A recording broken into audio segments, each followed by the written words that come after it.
Welcome to ఏవంటివి Telugu news. ఇక కేసీఆర్ పాలన వల్లే తెలంగాణ రాష్ట్రంలో భూముల ధరలు పెరిగాయని బీఆర్ఎస్ ఎమ్మెల్యే మాజీ మంత్రి హరీష్ రావు అన్నారు. కాంగ్రెస్ అధికారంలోకి వచ్చాక భూముల ధరలు పాతాళానికి పడిపోయాయని విమర్శించారు. గజ్వేల్ మున్సిపల్ ఎన్నికల ప్రచారంలో హరీష్ రావు పాల్గొన్నారు. ఈ 2 ఏళ్లలో కాంగ్రెస్ ప్రభుత్వం చేసిందేమీ లేదన్నారు. కేసీఆర్ తీసుకొచ్చిన ఎన్నో మంచి పథకాలను బంద్ చేశారని ఆయన ధ్వజమెత్తారు. కాంగ్రెస్ పాలనలో రైతులకు యూరియా దొరకని పరిస్థితి నెలకొందన్నారు. కాళేశ్వరం ప్రాజెక్టుతోనే మెదక్ జిల్లాకు నీరు అందుతుందని హరీష్ రావు చెప్పుకొచ్చారు. ఒక మూరేడు మోరీ కట్టిందా, ₹1 పని గజ్వేల్ చేసిందా?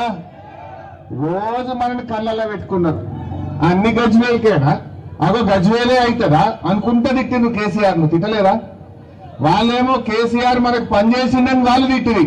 మరి మనము మన కేసీఆర్ ను కడుపులో పెట్టుకొని కాపాడుకోవాలా వద్దా? కేసీఆర్ ఇవాళ ఈడ మనం నిలబెట్టం. ఒకప్పుడు ఈ గల్లి ఎట్లుంటుండే, గీత అంటుండే. ఈ బటర్ఫ్లై లైట్లు, 4 లైన్ రోడ్డు, ఇటు చూస్తే వెజ్ నాన్ వెజ్ మార్కెట్, అటు చూస్తే అద్భుతమైన బస్టాండ్ కట్టిస్తుండు కేసీఆర్. ఎటు చూసినా గజ్వేల్ రూపురేఖలు మార్చిండు. ఒకప్పుడు గజ్వేల్ అంటే గద్వాల్, అందరూ పోస్టులో ఉత్తరం వేస్తే గజ్వేల్ ఉత్తరం గద్వాల్ పోతుండేనట. ఇప్పుడేమైంది? కేసీఆర్ వచ్చినాక గద్వాల్ అంటే గజ్వేల్ అన్నట్టు అయింది. అయిందా లేదా? మన పేరు పెంచిందా లేదా కేసీఆర్? పెంచిందా లేదా కేసీఆర్? ప్రజ్ఞాపూర్కి వెళ్ళి ఇప్పుడు ప్రజ్ఞాపూర్కి వెళ్ళి రాంగా చూసిన వెనకట కూడా తెలంగాణ ఉద్యమంలో వస్తుండే సింగిల్ రోడ్ ఉంటుండే. ఆడు బ్రిడ్జి ఉండు, ఎప్పుడు ఒక లారన్న పడిపోవు, ఒక ఆటోనన్న పడిపోవు. కేసీఆర్ వచ్చినాక 4 లైన్ రోడ్ చేసిండు. అద్దమూలు ఉంటుండే రోడ్డు, నున్నగా ఉంటుండే రోడ్డు. ఇప్పుడు చూసిన 40 పొక్కల్ని. ప్రజ్ఞాపూర్కి వెళ్ళి గజ్వేల్ చివరి 40 పొక్కలైనాయి. అయినా లేవా? వీళ్ళ ముఖానికి కేసీఆర్ రోడేస్తే ఇంత డాంబర్ పోసే తెలియలేని కాంగ్రెస్ దద్దమ్మలకు ఇంకా సిగ్గు లేకుండా వచ్చి గజ్వేల్లో ఓటు అడుగుతారట. అరే కేసీఆర్ వేసిన రోడ్డు మీద ఇంత పొక్కలలో ఇంత డాంబర్ పోసే తెలివి ఉన్నది మీ ముఖానికి? నేను రాంగి ఇప్పుడు చూసిన 40 పొక్కలు పడ్డాయి. ప్రజ్ఞాపూర్కి వెళ్ళి ఇక చివరకు 40 పొక్కలు పడ్డాయి. కేసీఆర్ ఉండగా ఎట్లుంటుండే? నూనె డబ్బా జారిపోయి రోడ్డు మీద పడితే మళ్ళీ ఎత్తుకునేటంత నున్నగుంటుండే రోడ్డు. తెలంగాణలో మున్సిపల్ ఎన్నికల వేళ రాజకీయ సమీకరణాలు ఆసక్తికరంగా మారాయి. బీజేపీ తరపున పోటీ చేస్తే అభ్యర్థులు ఎన్నికల్లో గెలిచిన తర్వాత పార్టీ మారబోమని కేంద్ర మంత్రి బండి సంజయ్ ప్రమాణం చేశారు. ఇక గతంలో కొందరు నేతలు గెలిచాక ఇతర పార్టీలోకి వెళ్లిన ఘటనలు దృష్టిలో ఉంచుకుని ఓటర్లలో నమ్మకం కలిగించేందుకు ఈ వినూత్న వ్యూహాన్ని అమలు చేస్తున్నారు. అయితే బహిరంగంగా ప్రమాణాలు చేయించడం రాష్ట్ర రాజకీయాల్లో చర్చనీయాంశమైంది.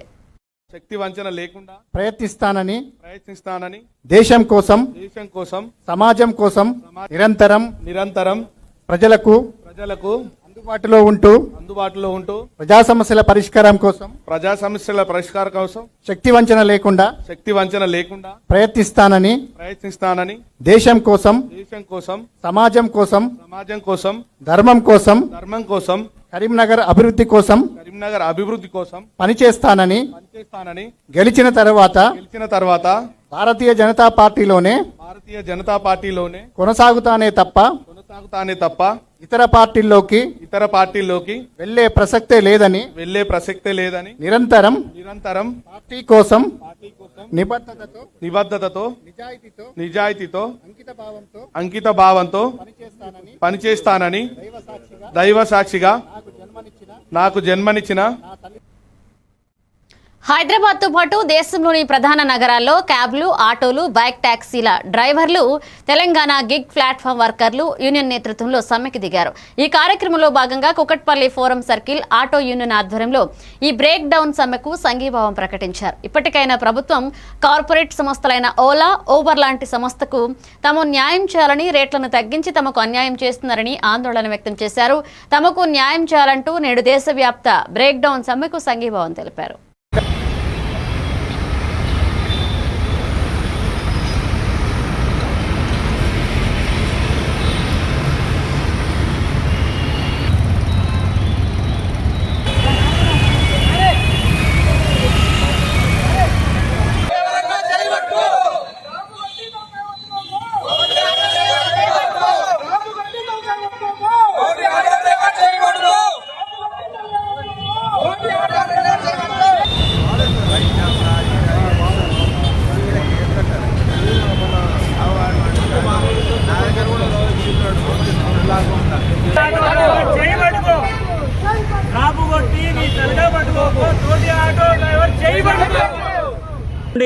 మీటర్ రేటు కానీ ఈ బైక్ల విషయంలో కానీ చొరవ తీసుకొని కరెక్ట్గా ముందు నడిపించేది ఉంటే మాత్రం ఈరోజు మాకు ఇలాంటి పరిస్థితి ఉండకపోయి ఉండేది. కావున ఈ యొక్క పరిస్థితిని ప్రభుత్వము అతి త్వరగా ఎంత తొందరగా వీలైతే అంత త్వరగా మా పరిష్కారం ఏర్పడే విధంగా చూడాలని చెప్పేసి ప్రభుత్వాన్ని ఓ పక్క మానవతా దృక్పథంతో ఈ యొక్క కంపెనీలు కూడా మీరు మా నుంచి మేము చేసే పని నుంచి మీరు లక్షల కోట్లు ఆర్జిస్తూ ఉన్నారు, దాన్ని దృష్టిలో పెట్టుకుని అయినా సరే మాకు ఎంతో కొంత న్యాయం జరిగే విధంగా మీరు ముందుకు పోవాలని చెప్పేసి ఈ కార్పొరేట్ సంస్థలను కూడా కోరుతా ఉన్నాం. ప్రోగ్రాంలు చేసుకుంటూ మా ఆటో డ్రైవర్లకు న్యాయం జరిగే విధంగా మేము ముందుకు తీసుకెళ్తాము. ఇప్పుడు మెయిన్ ఏంటంటే 2 అంశాల మీద ఇది ధర్నా చేయడం జరుగుతుంది. ఒకటి వచ్చేసి రేట్లు పెరగాలి, రెండోది వచ్చేసి మన ట్యాక్సీ ప్లేట్లు బైక్లు ఏవైతే ఉన్నాయో అవి తీసేయాలి. అవి వైట్ ప్లేట్తోనే నడుస్తున్నాయి, చాలామంది కమర్షియల్గా వాడుతున్నారు కాబట్టి హైదరాబాద్ నాంపల్లిలో భారీ అగ్ని ప్రమాదం సంభవించింది. ఫోరెన్సిక్ సైన్స్ ల్యాబొరేటరీ కార్యాలయంలో ఒక్కసారిగా మంటలు చెలరేగడం స్థానికంగా తీవ్ర కలకలం రేపింది. కార్యాలయంలోని కంప్యూటర్ ల్యాబ్ విభాగంలో మొదలైన మంటలు క్షణాల్లోని ఇతర విభాగాలకు కూడా వ్యాపించాయి. లోపల రసాయనాలు కీలక పత్రాలుండడంతో దట్టమైన పొగ కమ్ముకుంది. ప్రమాదం జరిగిన వెంటనే అప్రమత్తమైన కార్యాలయ సిబ్బంది పరుగులు తీశారు. వెంటనే వారు అగ్నిమాపక కేంద్రానికి సమాచారం అందించారు. సమాచారం అందుకున్న వెంటనే ఘటనా స్థలానికి చేరుకున్న ఫైర్ సిబ్బంది 2 ఫైర్ ఇంజన్ సాయంతో మంటలను అదుపు చేసే ప్రయత్నం చేశారు. బిల్డింగ్ లోపల ఎవరైనా చిక్కుకున్నారా అనే కోణంలో కూడా గాలింపు చర్యలు చేపట్టారు. ప్రస్తుతం ఘటనా స్థలానికి ఖైరతాబాద్ డీసీపీ శిల్పవల్లి చేరుకుని పరిస్థితిని సమీక్షిస్తున్నారు.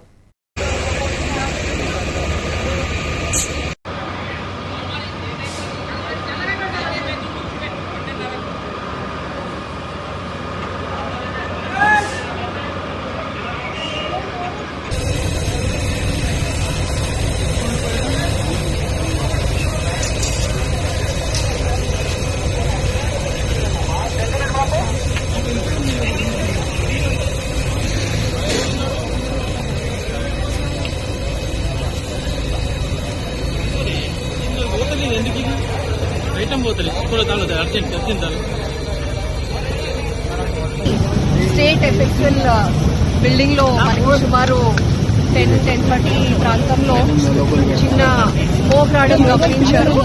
అర్లీగా వచ్చినటువంటి ఆఫీస్ బాయ్ ఆయన అందరికీ ఇన్ఫర్మేషన్ ఇవ్వగా local police and fire engines అన్ని కూడా ఇమీడియట్ గా రీచ్ అవ్వడం జరిగింది. రావడం స్టార్ట్ అయింది. Later on it has spread. తగ్గిన తర్వాత కానీ మీ కాన్సే ఇంకా మంటలు ఉన్నాయి మేడం, అదుపులో మంటలు లేవు, ఓన్లీ స్లో కంబషన్ అవుతుంది. మేడం ప్రమాదం ఎలా జరిగింది అనేది మన అంచనా ప్రాబబ్లీ షార్ట్ సర్క్యూట్. అప్పుడు ఎంతమంది సిబ్బంది ఉండే మేడం లోపల? సిబ్బంది ఎవరు లేరు. There is no person. ఒక్క ఆఫీస్ పై చూసినతనే కొంచెం ఆయన ఇనీషియల్ గానే ఫైర్ ఎక్స్టింగ్విషర్ యూజ్ చేసి అది తగ్గించడానికి ట్రై చేశాడు, కానీ ఆయనకు కూడా కొంచెం అస్వస్థతకు లోనై he also was admitted in hospital. ఇంకా అప్పటికి ఆఫీస్ ఓపెన్ అవ్వలేదు. ఎన్టీఆర్ జిల్లా నందిగామ వద్ద ప్రైవేట్ ట్రావెల్స్ బస్సు దగ్ధమైంది. 39 మంది ప్రయాణికులతో బస్సు హైదరాబాద్ నుంచి విజయవాడ వస్తుండగా ప్రమాదం చోటు చేసుకుంది. కంచుకచెర్ల మండలం కీసర టోల్ గేట్ వద్ద బస్సు వెనుక ఇంజిన్లో పొగలు వచ్చాయి. అప్రమత్తమైన డ్రైవర్ బస్సును ఆపడంతో పెను ప్రమాదం తప్పింది. వెంటనే ప్రయాణికులంతా సురక్షితంగా బస్సు నుంచి దిగిపోయారు. అనంతరం మంటల్లో బస్సు పూర్తిగా కాలిపోయింది. అగ్నిమాపక సిబ్బంది పోలీసులు ఘటనా స్థలాన్ని చేరుకుని మంటలను ఆర్పివేశారు.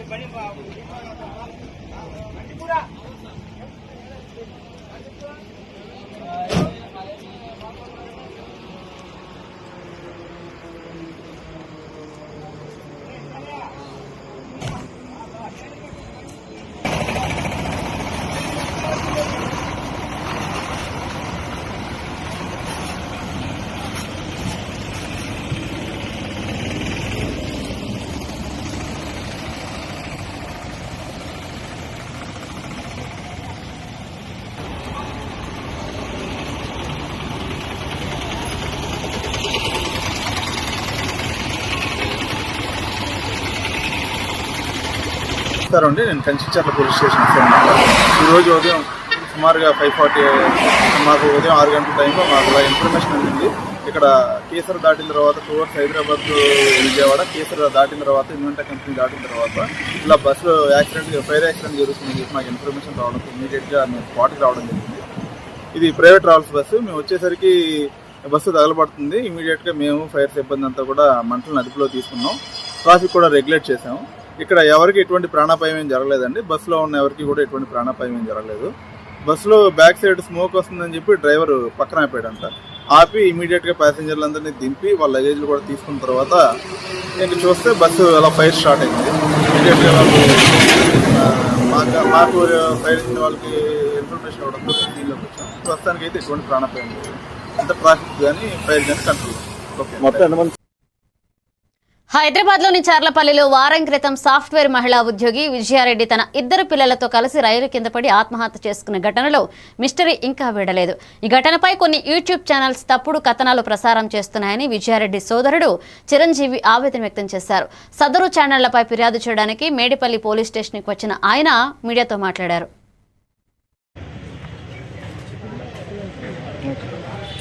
నమస్కారం, నా పేరు చిరంజీవి రెడ్డి.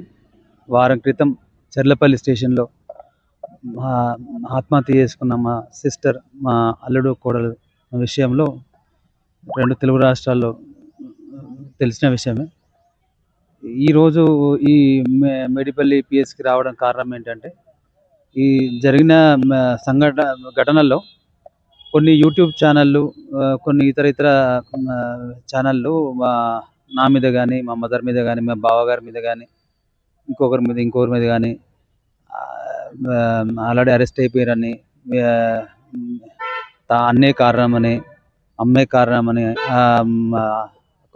భర్తే కారణమని, ఇలా వాళ్ళకి ఇష్టం వచ్చినట్టు పూటకో మాట గంటకో మాట ఛానల్లో ప్రచారం చేస్తున్నారండి.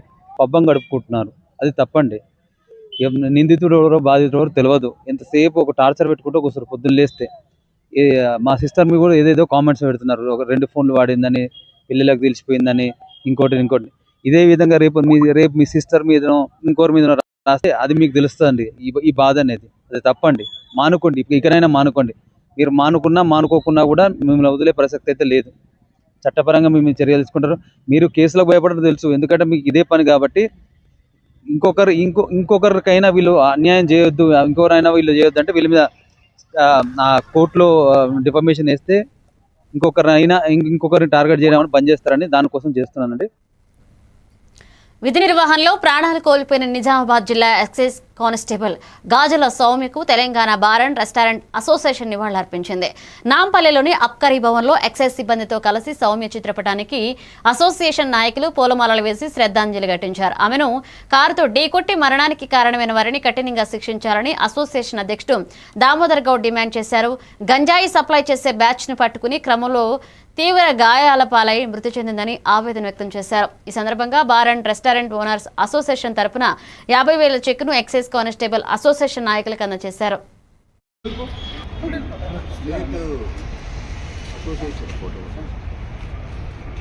ఇలా ఎక్సైజ్ కానిస్టేబుల్ మరి గాంజాయి సౌమ్య గాంజాయి పట్టివేతల్లో ఒక విధిలో నిర్వహిస్తుండగా దుండగులు ఆమెను కారుతో గుద్దడం వలన ఆమె గాయాలకు లోనై మరి హాస్పిటల్లో జాయిన్ అయిండ్రు. మొన్న 31 తేదీన మరి చనిపోవడం జరిగింది. నిజంగా వారి చిన్న ఏజ్లో అమ్మాయి మరి వీరనారిలాగా ఈరోజు ముందుకు వస్తున్న మహిళలు మరి ఈరోజు బాధాకరమైన విషయం. ఈ విధంగా అదేవిధంగా మా తరపున వారికి శ్రద్ధాంజలి ఘటిస్తున్నాం. ఈ యొక్క వాళ్ళ ఏదైతే మరి భగవంతుడు ఈరోజు సమాజంలో ఈ కాకి డ్రస్సు, అదేవిధంగా భగవంతుడు లేకుంటే ఈ సమాజము ఎవరికి కూడా వినదనే దృక్పథము ఉంది. మరి ఎవరెవరు ఈ ధైర్యంగా ఇలాంటి మహిళలు వస్తే వాళ్ళ మీద కఠిన చర్య తీసుకోవాలి. ఈ యొక్క వారి కుటుంబానికి మా వంతుగా సహాయం చేయడం ప్రెసిడెంట్ గారు ఎక్సైజ్ కానిస్టేబుల్ ప్రెసిడెంట్ రాజిరెడ్డి గారి ఆధ్వర్యంలో వాళ్ళ కుటుంబానికి మా వంతుగా 50,000 చెక్కు సాయం చేయడం జరుగుతుంది. వారి ఆత్మకు ఆ శాంతి చేకూరాలని ఆ భగవంతుని కోరుకుంటూ ఈ యొక్క చర్యలు ముందు జరగకుండా చేసుకోవాలని ఒక్కసారి సౌమ్య గారికి నివాళులు అర్పిస్తూ first KCR T20 cricket tournament కార్యక్రమం అమర్పేట ఎంసీహెచ్ ప్లే గ్రౌండ్ లో ప్రారంభించారు. ఈ కార్యక్రమానికి మాజీ మంత్రి తలసాని శ్రీనివాస్ యాదవ్, స్థానిక MLA Kaleru Venkatesh, Bagh Amberpet division corporator Padma Venkatareddy, Amberpet corporator Vijay Kumar Goud పాల్గొన్నారు. ఈ సందర్భంగా ఆయన మాట్లాడుతూ ఈ టోర్నమెంట్ కేసీఆర్ పుట్టినరోజు వరకు జరుగుతాయని, ఈ టోర్నమెంట్ లో అనేకమైన టీంలు నగరం నుంచి పాల్గొన్నాయని వారు తెలిపారు.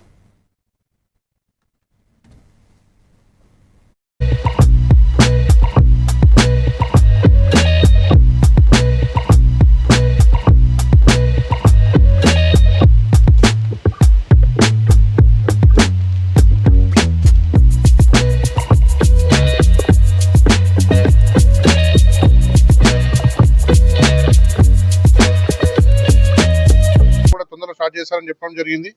అలాగే ఈ కప్పు 16th వరకు కూడా జరుగుతుంది. ఈ 16th రోజు కేటీఆర్ వచ్చే ప్లాన్స్ ఉన్నాయి కాబట్టి దీనికి ముఖ్య అతిథులుగా కేటీఆర్ గారు వస్తారని ఆశిస్తున్నాము. అలాగే మా పార్టీ తరఫు నుంచి కూడా ఈ ప్రోగ్రామ్ కండక్ట్ చేయడము మాకు ఎంతో సంతోషంగా ఉన్నది. ఎందుకంటే ఓవర్స్ పెట్టడము చాలా ముఖ్యమైన ఉద్దేశం. ఎందుకంటే ఈ గ్రౌండ్ లో 20 ఓవర్స్ అంటే ఇప్పటివరకు చాలా ఏళ్ళతో జరుగుతున్న టోర్నమెంట్స్. ఎందుకంటే ప్రతి టోర్నమెంట్కి వెళ్ళినా కూడా ఎక్కడ వెళ్ళినా కూడా 6 అవర్స్ 10 అవర్స్ ఉంటాయి. కానీ మంచి ప్లేयर्स लीग प्लेयर्स అందరూ కూడా ఈ టోర్నమెంట్ లో పాల్గొంటున్నారు. लगाई करके और अच्छा से अच्छा करने वाले हैं और हमारे एमएलए सबका मैं शुक्रिया अदा करता हूँ. सब जने इसका अच्छा राउंड करके तो टूर्नामेंट को अच्छे से अच्छा और आगे बढ़ाएंगे इंशाल्लाह. पूरे 12 टीम है इंशाल्लाह और 2 टीम इंशाल्लाह बातचीत कर रहे हैं. इसका फाइनल 16th को कर रहे हैं. ये ऑर्गेनाइजर्स को मैं मुबारकबाद देता हूँ मेरी तरफ से कि जो ये इतना अच्छा केसीआर कप कंडक्ट कर रहे हैं. और मैं स्पेशली हमारे अतीक भाई, जफर भाई, हमारे अहमद भाई और अपने रफीक भाई, सलीम भाई लोगों सबको खुशखबरी ये देता हूँ कि ఐసీసీ పురుషుల T20 ప్రపంచ కప్ లో భాగంగా డిఫెండింగ్ ఛాంపియన్స్ గా బరిలోకి దిగుతున్న టీమిండియా అమెరికాతో తన తొలి మ్యాచ్ ఆడనుంది. ఈ నేపథ్యంలో జట్టు విజయాన్ని ఆకాంక్షిస్తూ భారత క్రికెటర్లు కుల్దీప్ యాదవ్, వరుణ్ చక్రవర్తి ముంబైలోని శ్రీ సిద్ధి వినాయక గణపతి ఆలయాన్ని దర్శించుకున్నారు. సపోర్ట్ స్టాఫ్ సభ్యులతో కలిసి ఈ స్పిన్ ద్వయం స్వామి వారికి ప్రత్యేక పూజలు నిర్వహించి ఆశీస్సులు తీసుకున్నారు. ప్రస్తుతం ఇందుకు సంబంధించిన వీడియో వైరల్ అవుతుంది.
దేశీయ మార్కెట్లో బంగారం వెండి ధరలు మరొకసారి పెరిగాయి. క్రితం రోజుతో పోలిస్తే కిలో వెండి ధర శనివారం 20,000 మేర ఎగబాకింది. హైదరాబాద్ మార్కెట్లో శనివారం 24 క్యారెట్ల మేలిమి బంగారం 10 గ్రాముల ధర 1,61,150కి పలికింది. ముందు రోజు ధరతో పోలిస్తే 3,150 పెరిగింది. ఇక 22 క్యారెట్ల 10 గ్రాముల బంగారం ధర 1,43,550గా ఉంది. ఇక శుక్రవారం కిలో వెండి 2,60,000 పలకగా నేడు 2,80,000కు చేరింది. అంతర్జాతీయ మార్కెట్లోనూ ఈ లోహాల ధరలు కూడా పెరిగాయి. ఔన్సు పసిడి ధర $4,965, ఔన్సు వెండి ధర $77.08 కొనసాగుతుంది.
నెల్లూరు జిల్లా కావలి సమీపంలోని మద్దూరుపాడులో విజిలెన్స్ అధికారులు మెరుపుదాడులు నిర్వహించి సుమారు 700 క్వింటాళ్లకు పైగా అక్రమ పీడీఎస్ రేషన్ బియ్యాన్ని స్వాధీనం చేసుకున్నారు.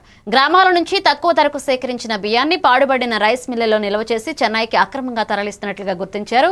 విజిలెన్స్ సిఐ శ్రీహరి ఆధ్వర్యంలో సోదాలు కొనసాగుతుండగా నిందితులపై కఠిన చర్యలకు అధికారులు సిద్ధమవుతున్నారు. ఈ రేషన్ మాఫియా వెనుక అధికార పార్టీకి చెందిన కీలక నాయకుడి పాత్ర ఉందన్న ఆరోపణలతో స్థానికంగా చర్చ జరుగుతుంది.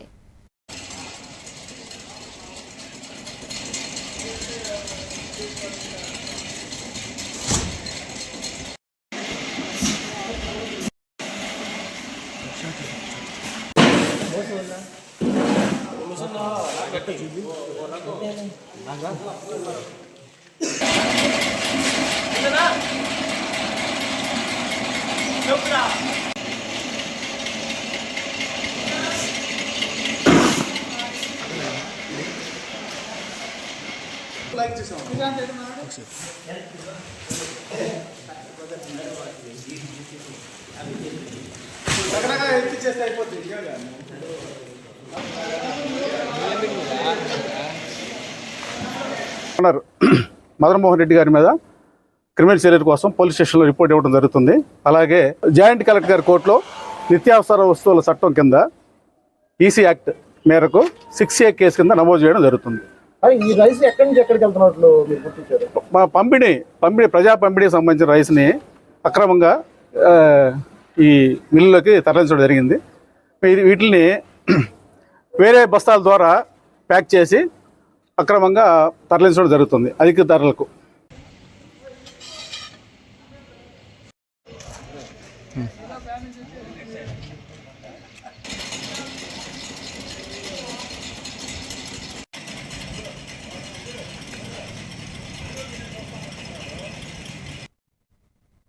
మంత్రి నాదెండ్ల మనోహర్ ఈ రోజు ఏలూరు ప్రభుత్వ ప్రధాన ఆసుపత్రిని సందర్శించి ఎంపీ నిధులు, సిఎస్ఆర్ నిధులతో ఆసుపత్రికి కేటాయించిన అంబులెన్స్ ను ప్రారంభించి అందజేశారు.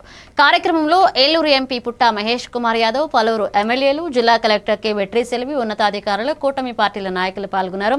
ఈ అంబులెన్స్ తో జిల్లా ప్రజలకు మెరుగైన వైద్య సేవలు అందుబాటులోకి రానున్నాయి.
చిత్తూరు జిల్లా ఐరాల మండలం కాణిపాక గ్రామ పంచాయతీ పరిధిలోని చిగరపల్లి గ్రామంలో కళ్యాణ కోదండరామస్వామి దేవాలయ కుంభాభిషేక మహోత్సవం భక్తి శ్రద్ధల నడుమ ఘనంగా జరిగింది. ఈ కార్యక్రమానికి ముఖ్య అతిథిగా మాజీ ఎమ్మెల్యే ఎంఎస్ బాబు హాజరై వేద పండితుల మంత్రోచ్చారణల మధ్య జరిగిన కుంభాభిషేకంలో పాల్గొన్నారు.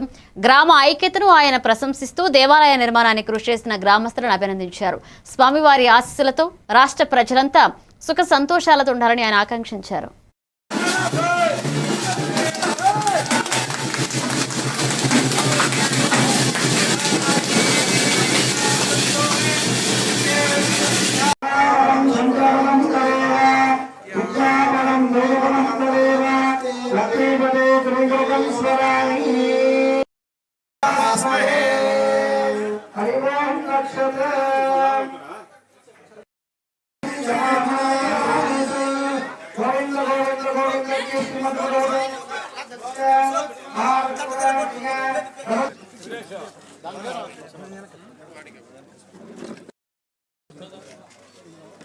లైన్గానే వేసుకుని మెత్తలు కూర్చుంటారు.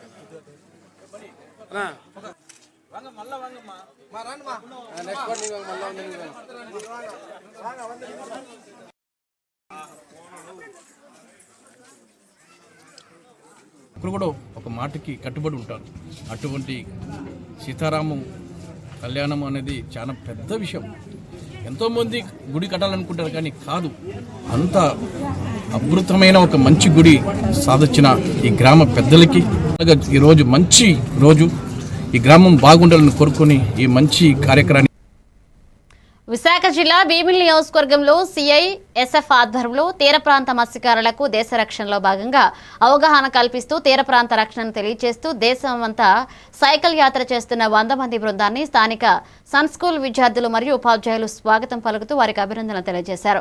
మత్స్యకారులు జీవనోపాధి కోసం సముద్రంపై వేటకు వెళుతూ ఎంతో మంది తమ ప్రాణాలు కోల్పోయి వారి సాధక బాధలు తెలుసుకోవడం మంచి విజయమని మత్స్యకారుల నాయకుడు కార్యదర్శి గంటా నూకరాజు అన్నారు. ఈ కార్యక్రమంలో సన్ స్కూల్ ఎన్సీసీ విద్యార్థులు, పాఠశాల సిబ్బంది పాల్గొన్నారు. గృహమంత్రి అమిత్ షా జీ ద్వారా మరి వివిధ సంఘాల ప్రతినిధులు, మరి ఎన్నో సేవా కార్యక్రమాలు చేసినటువంటి అతిథులందరూ కూడా వేదిక మీద ఉన్నారు. అలాగే మా మత్స్యకార సోదరులు సోదరి ఏ బోటు కనుక సముద్రంలో కనబడిన త్రివిధ దళాలకు కానీ భద్రతా దళాలకు కానీ సమాచారం అందించేది కూడా మత్స్యకారులే మన తీరానికి మొదటి రక్షణ కవచం. మన భీమునిపట్నం చారిత్రకంగా డచ్ వారి కాలం నుండి समुद्र वाणिज्य के केंद्र शताब्दालुगा समुद्राన్ని కాపాడిన दिल से आप लोगों का बहुत बहुत शुक्रिया करता हूँ। CISF एक ऐसी फोर्स है जो अब हम तट को सुरक्षित रखने के लिए साइक्लोथॉन करते हैं और हमारा जवान पूरी मेहनत के साथ काम करता है, लेकिन बिना उन लोगों के जो इन तटों पर रहते। Bulletin updates keep watching A one TV Telugu.